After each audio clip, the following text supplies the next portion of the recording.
Chapitre 67. La promesse scellée dans le code. 3 jours avant leur mariage, Marc et Valérie se retrouvaient dans leur cybercafé préféré.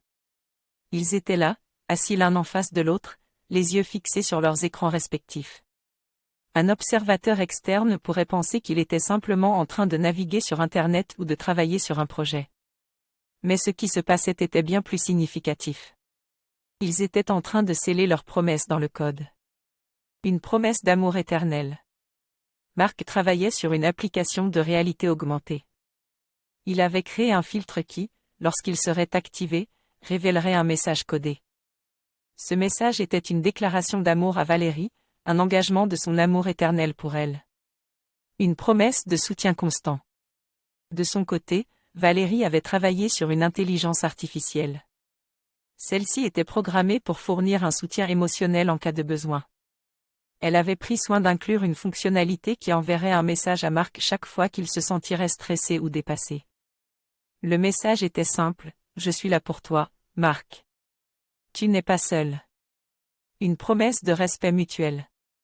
Enfin, ensemble, ils avaient écrit une ligne de code à insérer dans chaque programme ou application qu'ils créeraient à l'avenir.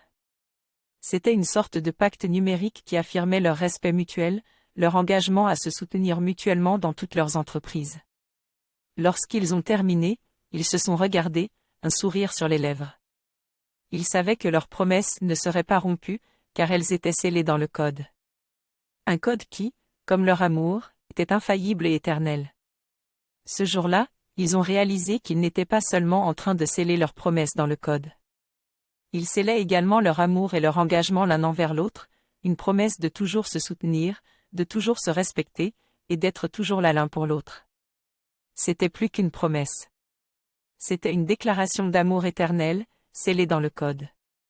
Marc est confronté à un message codé contenant des sentiments que Valérie a dissimulés dans le jeu. Comment répondra-t-il?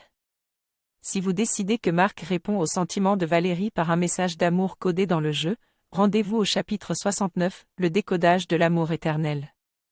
Si vous décidez que Marc garde ses sentiments pour lui-même, craignant que cela puisse perturber leur relation de travail, allez au chapitre 68, la victoire de l'amour dans le monde numérique.